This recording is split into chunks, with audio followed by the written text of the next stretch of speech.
Kamel. I'm very honored to be with you today. I lead our retail and luxury practice at Bain, and I'd like to share with you some facts that we assemble every year and some observations we make at Bain, working with a very large number of luxury players, luxury brands manufacturers, hospitality players, but also investors, private equity funds or family offices. Let me start with the size of the luxury market.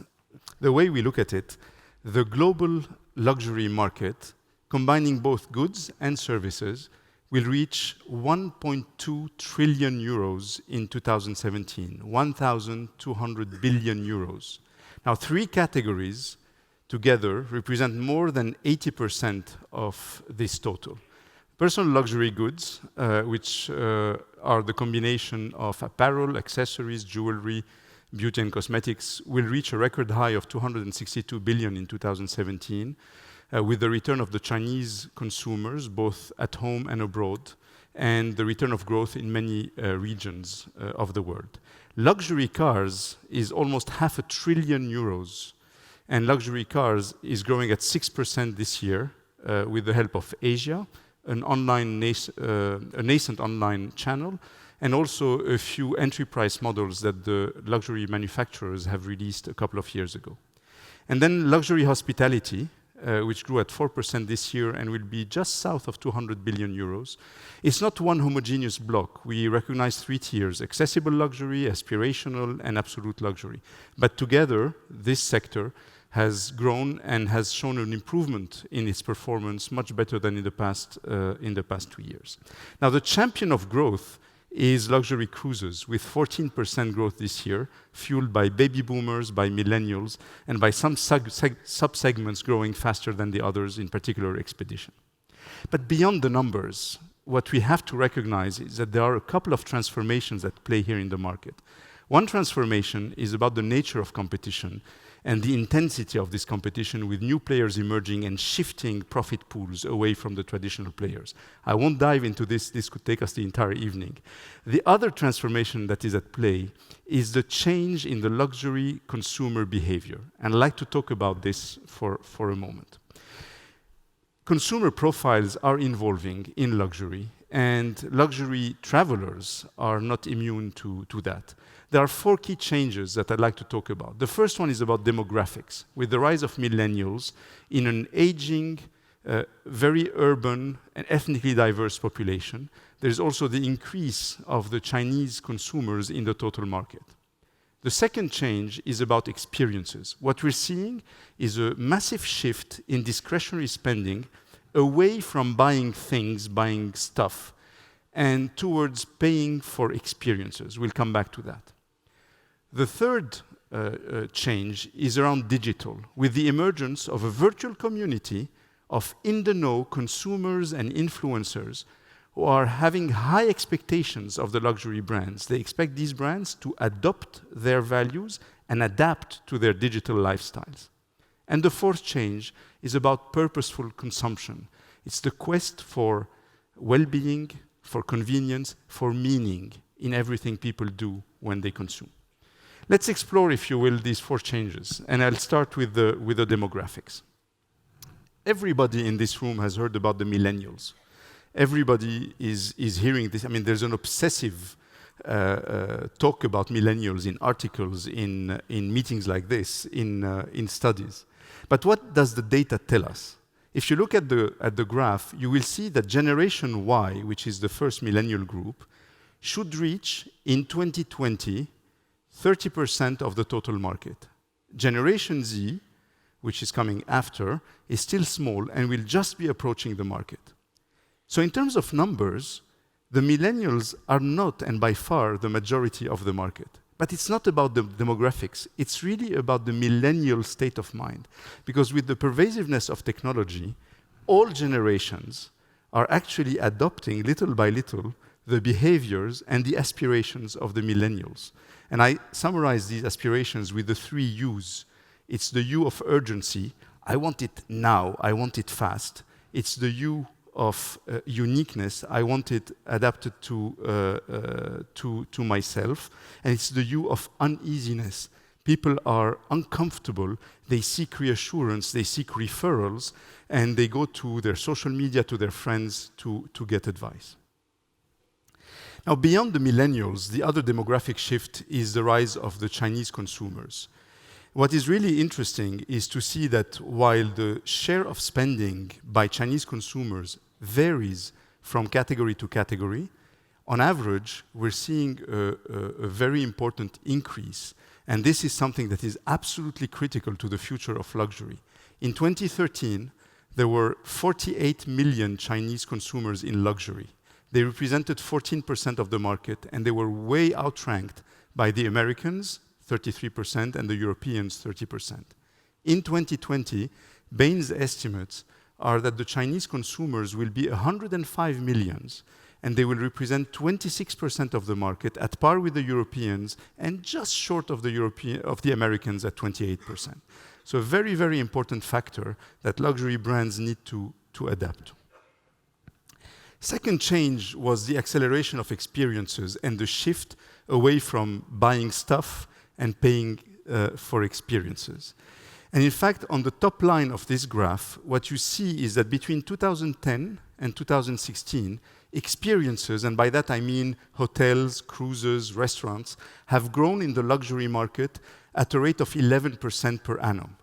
The bottom line represents personal luxury goods, handbags, cosmetics, apparel, etc. It has grown only at 6% per annum, almost half the rate of growth of experiences. So luxury players, whatever their category, are scrambling to devise their own answer to this challenge of experiences. In hospitality, for example, we're seeing a lot of experimentation. Some people are playing with hyper-personalization. So it's welcoming, it's automatic recognition of guests, it's capturing the individualized preferences. It goes all the way to customizing the rooms for some of the guests. Others are experimenting with new business models. They're going away from the traditional room night fare and going to subscription models for 6 months or 1 year, where the guest can use as many rooms or as many nights as needed. And the others are also trying to leverage technology in all possible ways to create the wow effect with the customers. We saw earlier devices to talk to the network. Actually, a lot of hotel players are trying to play with voice-activated connected devices like the Amazon's Alexa or the Google Home. Others are working on seamless payment. Others are using beacon technology to try to recognize customers when they are on location and push towards them some personalized offers. So experiences are important. The third change is about digital. And let me start with one element, which is the shift to online. Luxury as an industry has been relatively slow to recognize and embrace digital as a transformational thing happening to them and to the industry. And a lot of people, I have in mind this conversation with a luxury brand, a very famous luxury brand, with the CEO telling me, Marc-Andre, nobody will go and buy online a $10,000 crocodile handbag, $10,000 crocodile handbag. The reality is it is happening. Same in hospitality, where people are treating digital like another IT project. This is really short-sighted. The numbers on the screen will show you that in 2008, the sales of luxury goods online was only 2% of the total. It is now 9%, and our estimates at Bain is that it's going to go much, much higher. Online bookings were 14% in 2008, and they are now 37%. And of course, I won't dwell on the fact that in the 37%, the mix of players who are capturing these bookings is very different than in 2008. So there's a lot of shift in the profit pools and in the margin pools here. But digital is not just online bookings or online sales. Digital is about creating omni-channel experiences for your guests and your customers.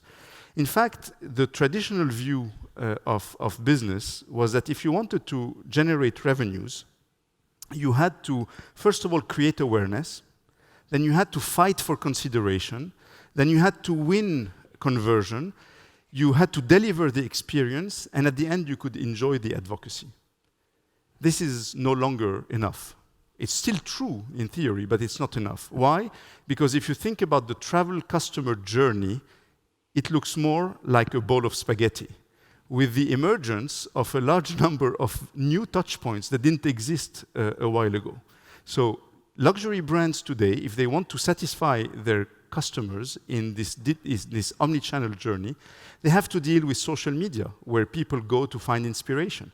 They have to deal with price comparison websites, where transparency is now made on pricing, and you cannot hide from that. They have to deal with review websites, where advocacy or detraction is playing out. They have also to upgrade their own apps, their own websites, because this is the in-stay experience, etc., etc., etc. But it's really creating a massive complexity and a massive challenge for the luxury traditional players. The final change I want to mention is the one around purposeful consumption. We did a survey of 2,500 luxury consumers globally, and we asked them about sustainability. And it's interesting because 94% of the luxury consumers we surveyed said that it was really important for luxury brands to be engaged in sustainability and in philanthropic activities. And 60% of them said they have to be engaged in these activities much more than any other industry. Now, it's paradoxical because at the same time, while the consumers are telling us this, consumers have not shown so far that they were ready to pay much more for sustainability. Now, it might be changing a little bit now. We see first signs or first inflections, but there is this paradox that you need to manage. Our conviction at Bain is that independently of the revenue flows, you absolutely have to embark on this. You cannot let this sustainability topic on the side, because actually if you look at the younger generations, it's the final number on this chart, the younger generations are 22% more likely than the older generations to expect that from a brand. So it's not going away, it's going to increase if anything. So what do you make of all these 4 changes? What does it mean if you are a luxury CEO? The Monday morning agenda of a luxury CEO for us should have one headline, an easy one. Luxury CEOs should be consumer obsessed and millennial minded. And this translates into 4 priorities. The first one is a change in the mindset when you think about the economic equation or the business model of your company. Traditionally in luxury, whether it is in luxury brands, in luxury goods or in hospitality, people thought essentially of capital expenditures, capex, or investments, and thought about return on investments. How much money do I put in my hotel? How much money do I invest, and for how long, etc., etc. The shift that has to happen today is that you have to shift from capex to operating expenditure, OPEX, and have to think about how you spend money every year in your brand, in digital marketing, in capturing, hiring, retaining new talent, new competencies, etc. The second priority on the agenda should be about activating consumers digitally and upgrading your CRM capabilities by creating or dialing up the personalization, by inventing new inspirational conversations, by creating a one-on-one relationship, especially with the younger generation. But to enable this, the third priority is very important. It's about rebooting IT. I hear when I talk to my clients, the first obstacle I encounter is, Marc-Andre, we understand what you're telling us on all these changes, when we understand we need to personalize more, etc. But the problem is our IT, it's our legacy IT. We cannot do it, it's just too complicated, etc. So, bear with us, it will take a few years. That is not an excuse anymore. That is not acceptable anymore if you want to thrive in the luxury business. Small companies, large companies have to find their own solutions, have to think a little bit differently, no more proprietary systems, maybe more open architectures, partnerships, etc., but they have to reboot IT.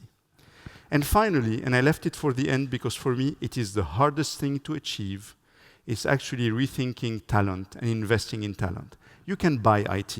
You can buy systems to do CRM. You can actually, ask your financial team to devise new OPEX plans and new CAPEX plans.